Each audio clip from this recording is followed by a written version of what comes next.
I have caught fish on, it's funny, I'm gonna tell you this story. I like to test new lures when I find fish. Like, and that, I feel like that's the best way to do it. I got a group of fish. I've not caught a fish on a spybait. Let me see what happens.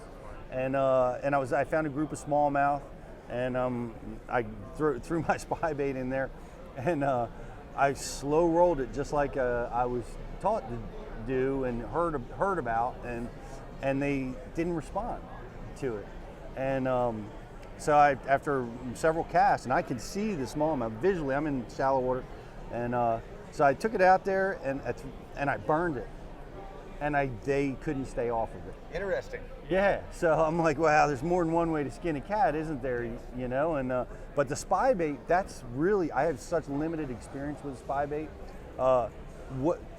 What is your when's the best time for a person to go out and learn to fish a spybait? What's the best condition or time of year or situation? So you just nailed it right there, where you knew there were some fish there, right? And spybaiting, even though it worked for you that time where you're burning it, a lot of times it's a bait that you fish pretty slow, right? Like, you read the spybait manual, and a lot of times they're gonna tell you to reel it slow, and a lot of times that does work.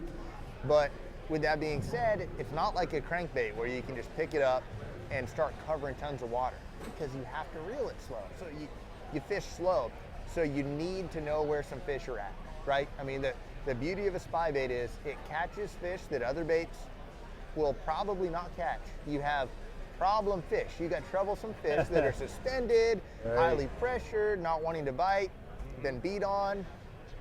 It will catch fish that will put a smile on your face because you're like, dude, I never would have caught that fish without a spybait. Like I've got a lot of examples of times where I was just like, dude, I would not have caught that fish 5 years ago before I started throwing these. But it's just not something that works at every lake. You need good water clarity. I mean, no matter what, clear water is a big deal. And I say clear water, at least 2 feet, but preferably at least 3. Okay. It's great when you have really clear water.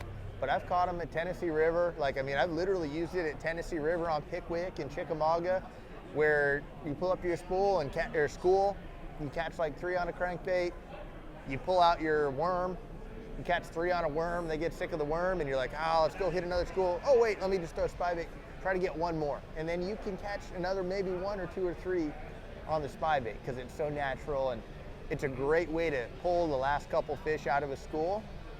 But it's just, the whole thing is you need to know where fish are at, and it's a rod that I rarely ever go out for a day with I never go with just a spybait on the deck, right? But it's a rod that you have to keep on the deck amongst other things, and then you'll pull it out 5 or 10 times throughout the course of the day, and it'll put extra fish in the boat. That's how I see it. Right, right. It's a kind of a utility bait. Totally. In essence. Yes. Yes. And we were talking earlier, but smallmouth, it's notorious for, but largemouth are a big factor for it as well.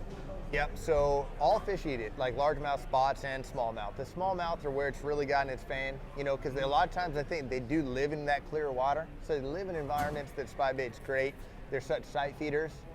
And this thing doesn't have a ton of vibration and stuff in the water. It's got its little propellers going and it's listing side to side, but it doesn't have like that vibration that a crankbait or a vibrating jig has.